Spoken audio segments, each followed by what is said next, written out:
Welcome into this Wednesday edition of Palmetto Sports Daily. Teagan Brown here in Myrtle Beach, joined alongside producer Nick, who's there in Columbia because the rest of our crew, Nick, they've abandoned us. They've gone to the Masters, left us behind to hold down the fort. So how are you? How excited are you to be on the show and not just in our ears? Yeah, I mean, as fun as it is to be doing this with you, so excited to be on the show. It's always fun to get this opportunity, but I'm a little upset with the rest of our crew for abandoning us and going to Augusta, being out in the sun and watching golf all day.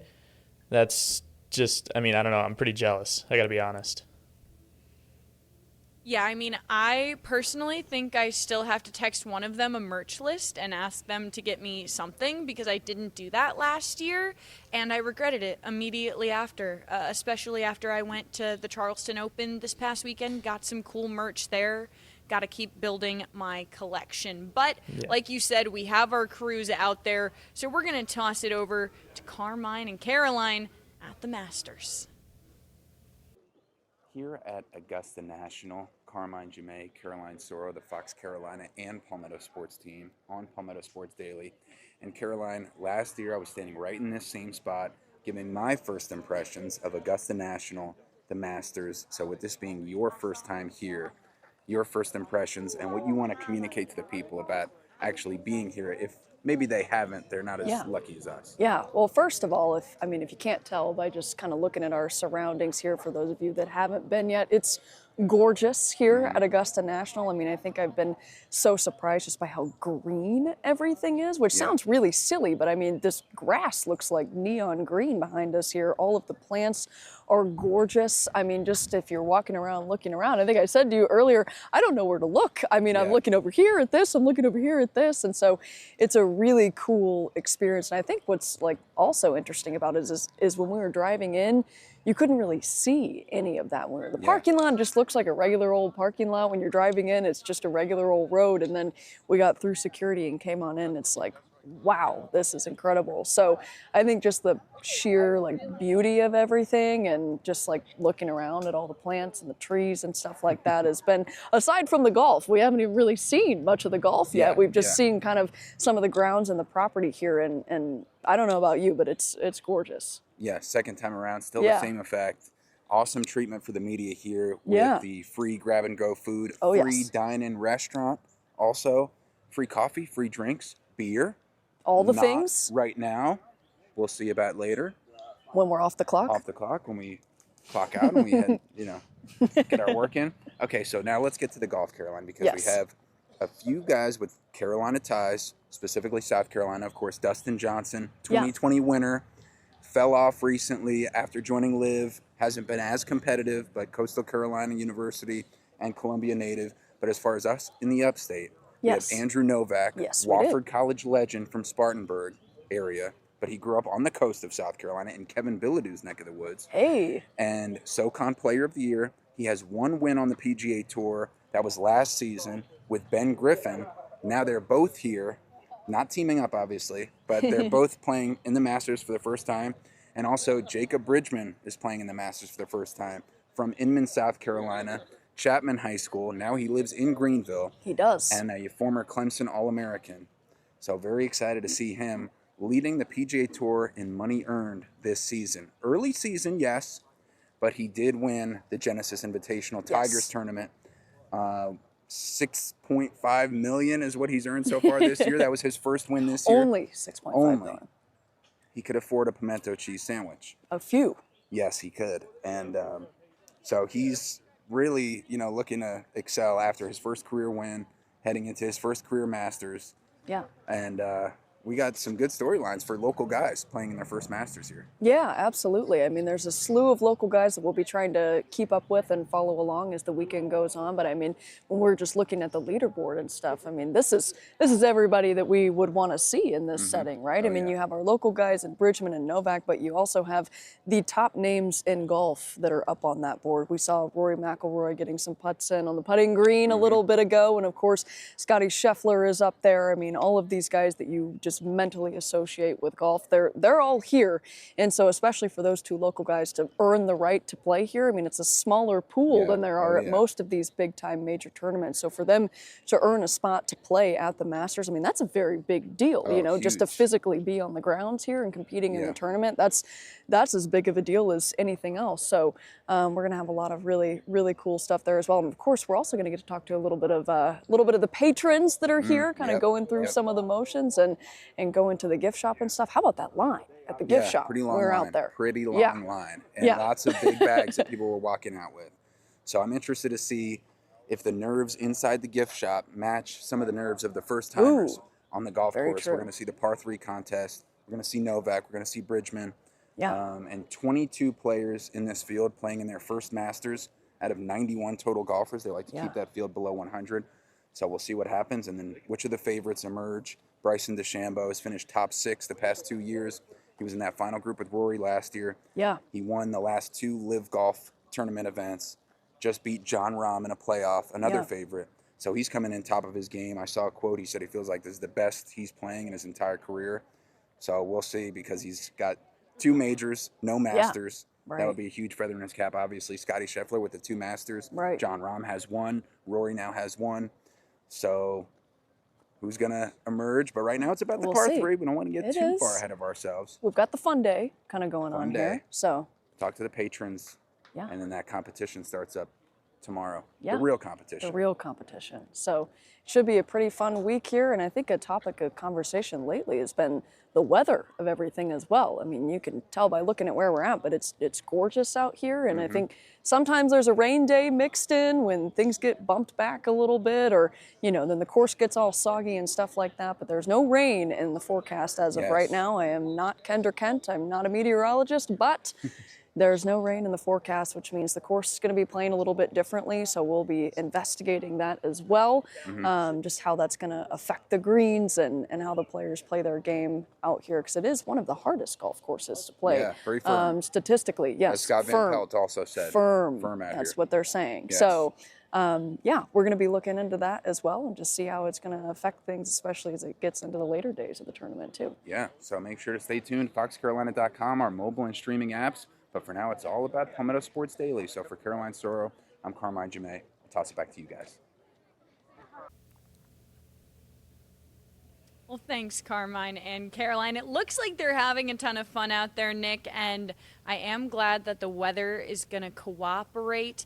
I'm kind of curious, what stuck out most to you about what they talked about. Obviously, they mentioned the gift shop, which I mentioned earlier.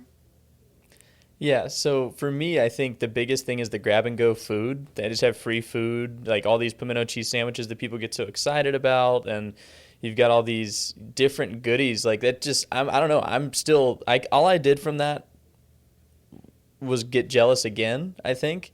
Like I'd settled down, and then I just got upset all over again that everybody's in Augusta and we're not. No, it's super exciting, though. Masters Week is so much fun. It's the best week of the year. I can't wait for the tournament to kick off. They talked a little bit about the par 3 hole-in-ones today so far.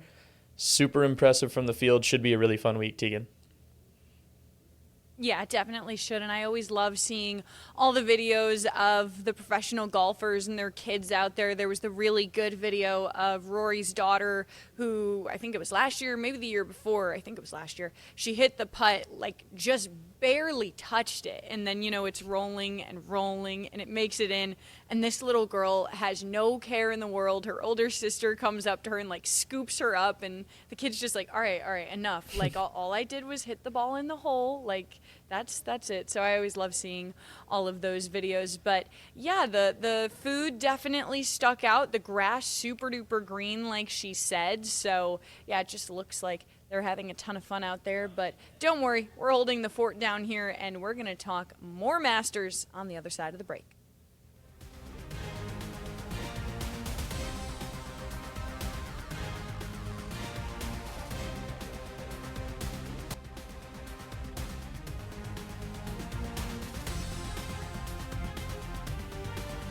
And welcome back to Palmetto Sports Daily. Producer Nick helping hold down the fort with Teagan Brown in Myrtle Beach. Teagan, I could probably fill this entire 22 minutes defending myself on anything Kevin has come at me for while I'm not able to defend myself behind the booth. But I'm not going to do that because it's Masters Week. We've got plenty to talk about.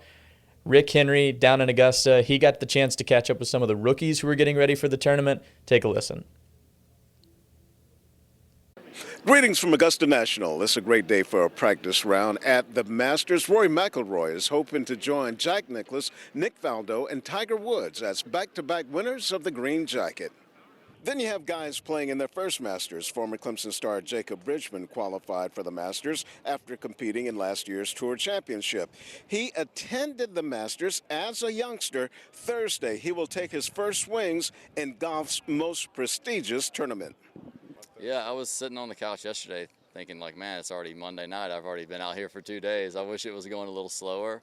But, yeah, I'm excited to get going on Thursday. I think once competition starts, I'll be in that kind of mode and kind of tune out all the rest of it. But practice days, I'm trying to take it easy best I can. I know over the years people have told me that if you can wear yourself out just by being here, wanting to play a lot of golf, wanting to practice a ton. So that's been my main focus.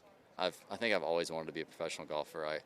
I think if I could pinpoint one point when I knew I was going to be a pro was probably after my freshman year of college. I think that was the decision. I said I was going to go all with golf, and I knew I could do it. But yeah, I think any kid growing up, that's the dream, is to play in the Masters. And yeah, when I turned pro, I think that's what any pro is trying to go for. Is you want to win, you want to make Tour Championship, but I think on top of all of it, you want to play in the Masters. Samuel Stevens made the Masters field after finishing in the top 50 of the 2025 World Golf Rankings. And as you can imagine, he is excited about making his Masters debut. I was able to come last week early and play a couple of times, which was really cool. My first time ever being out here. And yeah, just getting to play the practice rounds, all the people being out here. It's a different field than it was last week. And yeah, it's gonna be a fun week. Like all the majors, it's when you're a little kid, that's what you dream of playing in. And golf's always kind of been my thing. So as long as I can remember, playing here, coming here. Honestly, 10 years ago, I probably just said if I could just come watch, that'd have been pretty cool. But to be playing is going to be really special. It really is such a unique opportunity to see these amateurs go out there. Teagan, obviously, Carmine and Caroline talked about it a little bit in our opening segment, but out of this amateur field, especially with a lot of South Carolina ties here, who do you think has the best chance to be the low amateur this week? I don't know. That's a great question. I wish that I had more PGA knowledge of the rookies. I think really what I've been paying attention to is the guys with ties to Myrtle Beach or my area. Of course, Dustin Johnson, the Coastal Carolina guy, not an amateur by any means. Also, Chris Gotterup and Ryan Fox, both guys who won the Myrtle Beach Classic here. And Gotterup is making his first Masters start after 4 PGA wins, the first of which was at the Myrtle Beach Classic. So rookie-wise, I haven't been putting too many, kind of coins with them or anything in terms of who I'm rooting for. But what about you? Are you rooting for one of them? Well, I think Jacob Bridgman would be fun. I think it'd be a lot of fun to see somebody, who's had such a really successful golf career in such an early point of his life that he'd be a lot of fun to watch. But I always remember, I think it was Neil Shipley was his name a couple years ago, who was the low amateur, ended up making the cut, and he plays with Tiger. And I think it was the Friday or Saturday round, and it's moments like that where you hope that somebody gets an opportunity to play with Justin Thomas or Scotty Scheffler. I think more so the focus is they're getting such a unique opportunity at golf's most prestigious location, and in the first major of the year, it's just so much fun to watch. Yeah, I totally agree. I always love looking at all the groupings and who's going with who, and I'm always curious, if they've ever met Scotty Scheffler before, run into him at another PGA event, or actually gotten the chance to talk to him about what they're doing. And I think something that some people don't think about when it comes to these PGA events, and something I've kind of learned as we've covered the Myrtle Beach Classic here, is also the volunteers that go along with them. At the Myrtle Beach Classic, the standard bearers are kids, and they get to, walk alongside these PGA guys and learn from them and hear their conversations and feel inspired board. So there are just so many aspects when it comes to professional golf and these tournaments, and especially the Masters, to talk about and to think about that are just so unique and interesting in such a high pressure environment. I also, Nick, I can't imagine, being one of the people out there and having everybody watching me expecting so much as you stand alongside Scottie Scheffler, right? Yeah, I completely agree. I mean, I can remember playing in a couple golf tournaments in high school. Some of them were fun, some of them when I was on the golf team, but you get these big crowds. Like we had shot low in one of these tournaments, and we ended up in a playoff with the other team with the same score. I had a phenomenal day on the course, and everybody else that was in the tournament was watching this playoff, and I completely collapsed. I played 3 of the worst holes of golf in my life. So I couldn't imagine, the thousands and thousands of people watching in person on top of the millions who are watching from home. I mean, that pressure just seems unbelievable. You have to be a special breed to lock in and put yourself together for a good round of golf, especially, again, at Augusta National. Yeah, 100%. And I think, that is where the guys who have been here before kind of have that upper hand. I know I watched Chris Gotterup's press conference and him talking about those first tee nerves and how he was 100% going to have them out there. He's 26 years old. You look at the people that are on the tour, and, you think of them as these high, older people, but then you look at their actual age and you're like, oh my gosh, Chris Gotterup is only 2 years older than I am, and that man has won, millions of dollars for PGA events, and he's just so capable and has become, I believe 11th ranked in the world right now. He was 9th a couple weeks ago, but there's been a lot of movement in the standings this year too, which has been kind of interesting to see. But I don't know. I think we'll kind of have to see. Of course, Thursday is the day that it all kicks off. We're recording this on Wednesday, so I hope that everybody, if you're watching this the next morning, you're already enjoying listening to the Masters music and hearing the soothing voices of the broadcasters, Nick. Yeah, I've got Georgia on my mind, stuck in my head right now. And I think we're probably going to have to take a quick break so I can get it out of my head because we got some baseball we need to catch up on. We'll talk about that right after this.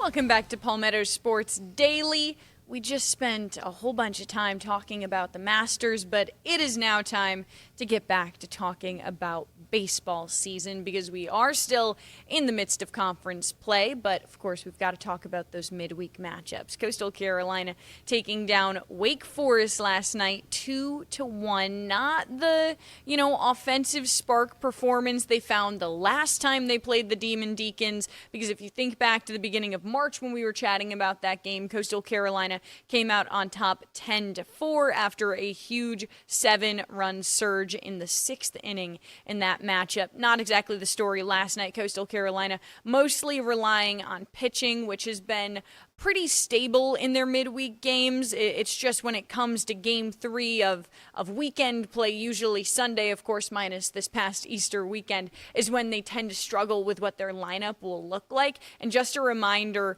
Cam Flukie and Hayden Johnson are both expected to be back on the mound by week 11.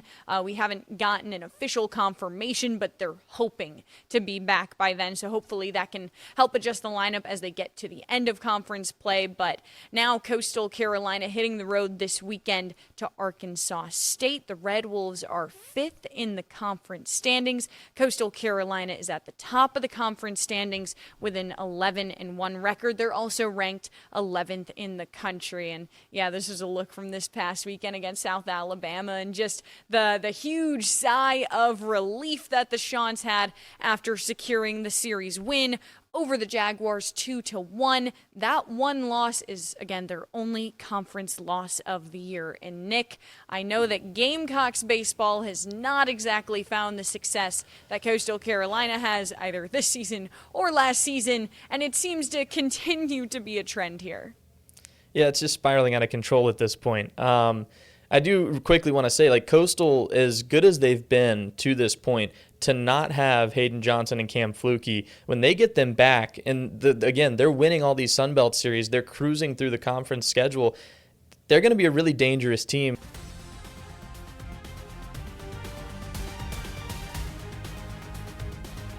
Welcome back to Palmetto Sports Daily. Teagan and I told you that you were going to hear from South Carolina head coach Shane Beamer in our final block of the show. Unfortunately, we talked too much, and you're not going to hear from him today, but you will hear from him this week. I can guarantee you, as the producer of the show, you'll hear from Shane Beamer. Teagan, he did speak a lot yesterday as spring ball is starting to come to a close, and somebody asked him about his recruiting philosophy, and he really just said he wants people that are good people, not disrespectful. They're not, coming in there and being rude to people and doing their own thing and thinking they're the star of the show. I thought it was really interesting because he thought about it for a second before he answered the question, because somebody asked him, what turns you off about a recruit? And I'm just curious, I mean, by those standards, I feel like that's any coach in America who's going to tell you that, but I just thought it was interesting for Shane to be so honest about what he judges in character. I mean, they had somebody that, and you'll hear it in that soundbite, but they had somebody visit 2 weeks ago that they sent home because 2 people came to him and said, no, he's not going to fit in. Yeah, for sure. I mean, part of the answer, of course, is the classic coach talk if you're looking for the good players. But then I did enjoy the fact that he threw in the money aspect, because that was the other thing. He said, if you're coming to South Carolina and all you're thinking about is the money, then I don't want you here. You're not the type of player that I want. So I did appreciate that answer. I also always appreciate how long his answers are in general. I think the press conference, I just watched the whole thing before we came in here to do the show, and I want to say it was 30 or 35 minutes. So he's always a really thoughtful coach with his answers. He takes the time to listen to the journalists that ask him, and he knows their names, and it's just a really respectful press room there in Columbia, and it's good to hear him take the time to do that, Nick. I completely agree. Yeah, I mean, he's a class act. He's a super nice guy. That's him off camera too. I mean, he truly presents himself with just such class and dignity for the program. But I do like that he's so honest. He gives thorough answers, and he's very honest. He's not going to sugarcoat anything that he's going to answer unless he's absolutely not allowed to talk about it, which you can't ask for more out of a coach. I really do like that about Shane Beamer. Totally agree. Yeah, we got to wrap it up on the show here today for Palmetto Sports Daily. You'll hear from Shane Beamer and our crew later this week, but that's going to do it for us today. Have a great day.